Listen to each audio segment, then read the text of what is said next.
കുറച്ചുകൂടെ പച്ചയ്ക്ക് പറയാം. ഡി കെ ശിവകുമാറിനും ശശി തരൂറിനും പ്രണബ് മുഖർജിക്കും ഒക്കെ വോട്ട് ചെയ്തവരെ കൂടെ കൂട്ടാൻ നിങ്ങൾക്ക് കഴിയണം. അതായത് ശരി ജിൻഡോ.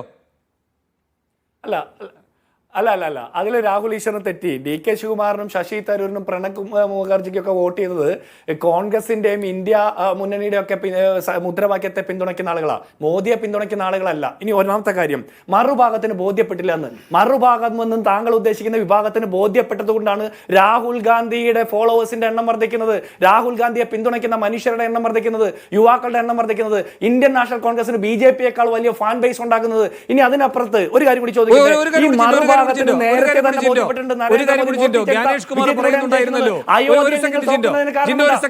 ഗാനേഷ് കുമാർ പറയുന്നുണ്ടായിരുന്നല്ലോ രാഹുൽ ഗാന്ധിക്ക് എന്ത് അധികാരമാണുള്ളത്, രാഹുൽ ഗാന്ധി ഈ ബാംഗ്ലൂർ സെൻട്രലിന്റെ വോട്ടറൊന്നുമല്ലല്ലോ ഇത്തരം തട്ടിപ്പുകൾ ആ മണ്ഡലവുമായി ബന്ധപ്പെട്ട് പറയാനെന്ന്.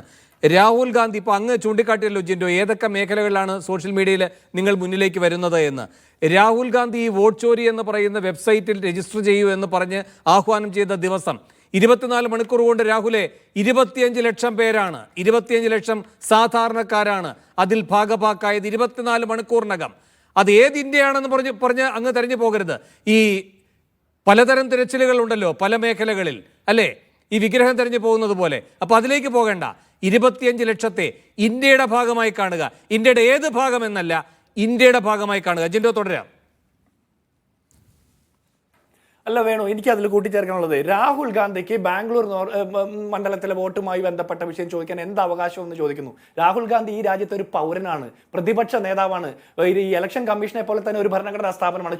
ചോദിക്കും, ചോദ്യങ്ങളെ ഭയപ്പെടുന്നതുകൊണ്ടാണ് അങ്ങനെ പറഞ്ഞത്. ഇനി ഞാനൊരു കാര്യം ചോദിക്കട്ടെ, ഇതേ ഇലക്ഷൻ കമ്മീഷണർ, അദ്ദേഹം ഇലക്ഷൻ കമ്മീഷണർ ആകുന്നതിന് മുമ്പ് രാമക്ഷേത്ര നിർമ്മാണത്തിന്റെ ട്രസ്റ്റുമായി ബന്ധപ്പെട്ട് പ്രവർത്തിക്കുന്ന സമയത്ത് ഭൂമി ഏറ്റെടുത്തതുമായി ബന്ധപ്പെട്ട കൊള്ളയെ കുറിച്ചിട്ടുള്ള വലിയ വാർത്തകൾ വരുന്നുണ്ട്.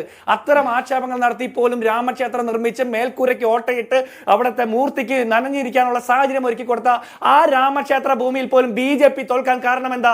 അത് ഈ മറുഭാഗമെന്ന് നിങ്ങൾ വിചാരിക്കുന്ന വിഭാഗത്തിന് നേരത്തെ ബോധ്യപ്പെട്ടു. ഇയാൾ ഒരു മോഷ്ടാവാണെന്ന്. മോഷ്ടിച്ചെടുത്ത വിജയത്തിലൂടെയാണ് നരേന്ദ്രമോദി ഈ രാജ്യം ഭരിക്കുന്നത്. അതിന് ഒത്താശ ചെയ്യുന്ന ഒരു ഗാനേഷ് കുമാർ എന്നുള്ളതിനപ്പുറം അദ്ദേഹത്തിന് യാതൊരു വിലയും ഈ രാജ്യത്തില്ല.